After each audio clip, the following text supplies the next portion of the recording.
Salam sejahtera Bapak Ibu dan saudara-saudara yang kekasih di dalam Tuhan.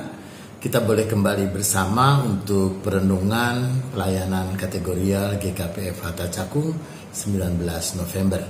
Mari kita awali dengan doa.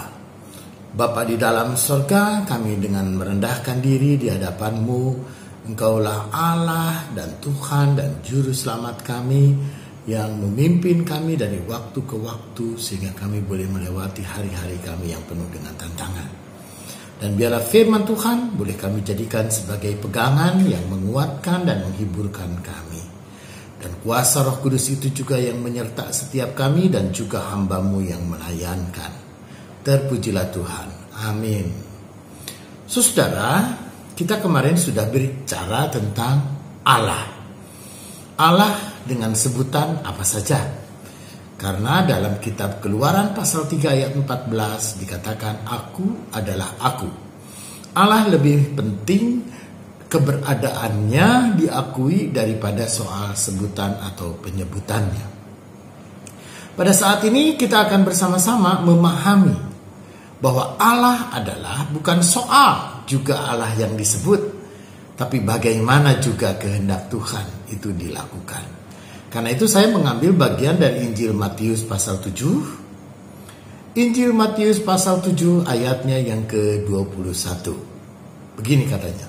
Bukan setiap orang yang berseru kepadaku, Tuhan, Tuhan, akan masuk ke dalam kerajaan sorga.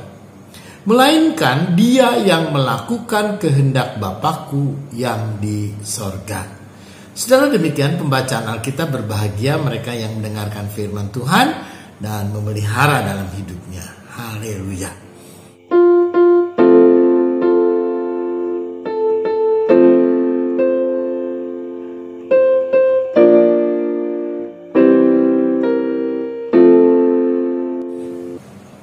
Bapak, Ibu, dan saudara-saudara yang kekasih di dalam Tuhan. Ketika orang percaya di dalam Tuhan, maka seolah-olah hidup kita lalu kemudian ada di bawah berbagai macam kuk dan berbagai macam aturan-aturan.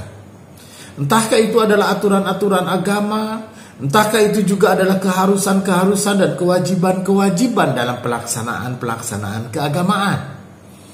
Lalu kemudian orang pun juga tidak jarang begitu beragama, lalu kemudian dia cenderung untuk menunjukkan kesalehan atau menunjukkan realitas imannya di dalam keseharian.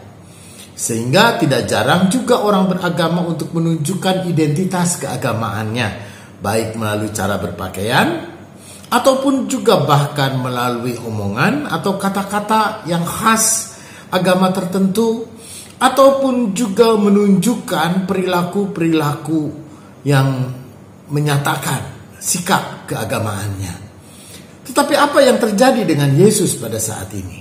Saudara, melalui bagian ayat yang kita baca, maka ketika orang mengikuti Yesus, penting untuk menunjukkan kediriannya sebagai murid Yesus. Dan ketika seorang mengikuti Yesus juga penting untuk menunjukkan pengakuannya sebagai pengikut Yesus. Dan mungkin kalau dia mau, dia menunjukkan identitasnya.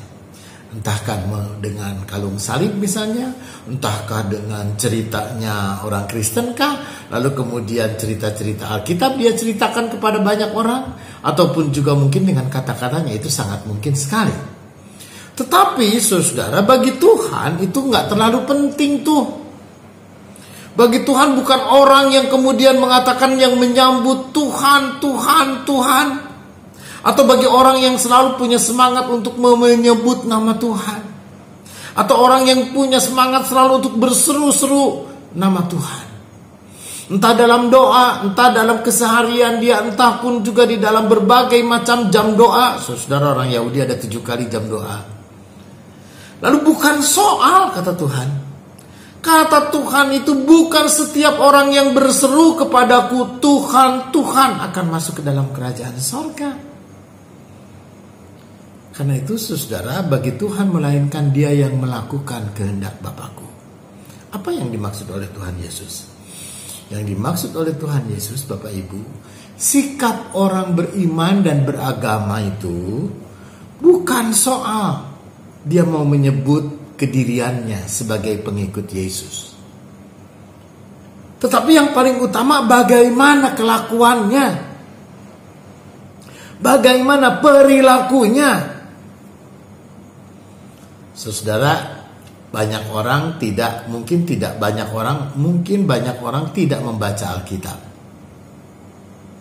Mungkin banyak orang juga tidak akan pernah tahu siapa kita. Tapi orang lain akan melihat dari perbuatan-perbuatan kita. Apakah kita sebagai pengikut Yesus yang baik? Apakah kita akan menunjukkan diri sebagai seorang pengikut Yesus yang setia? Maka saudara, meskipun benar bahwa perbuatan baik tidak selalu berkaitan dengan soal keyakinan, tetapi keyakinan agama, keyakinan iman dan percaya kita, maka dia harus menjadi nyata dan operasional, nampak dan dilihat adalah melalui perbuatan. Karena itu Yakobus mengatakan iman tanpa perbuatan adalah iman yang mati. Karena itu jugalah Tuhan Yesus mengatakan, hidup keagamaan bukan soal gaya. Bukan hanya soal kita pun juga lalu menyebut diri sebagai orang beragama. Tetapi yang paling utama adalah sikap dan perilaku kehidupan kita yang mendatangkan kemuliaan nama Tuhan dan menjadi berkat bagi sesama. Kita berdoa. Bapa dalam sorga, kami boleh berproses untuk terus menyatakan kasih dan kebaikan. Meski selalu ada dosa, meski selalu kami jatuh dalam kejahatan, meski kami selalu jatuh untuk melakukan perbuatan yang tidak baik. Tapi kami percaya kuasa Roh Kudus yang menyertai kami, memampukan, menguatkan kami agar dalam iman kami tidak hanya sekedar menyebut Yesus Tuhan dan Juru Selamat, tapi kami pun juga boleh menyatakan iman kami kepada Tuhan Yesus melalui sikap kasih dan perbuatan baik kepada sesama kami. Orang boleh melihat bagaimana sikap iman anak-anak Tuhan, yaitu ketika dia hidup di dalam damai dan sejahtera bersama dengan sesamanya. Ke dalam tangan-Mu kami menyerahkan kehidupan kami dengan segala pergumulannya.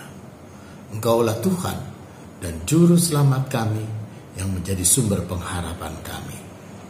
Amin.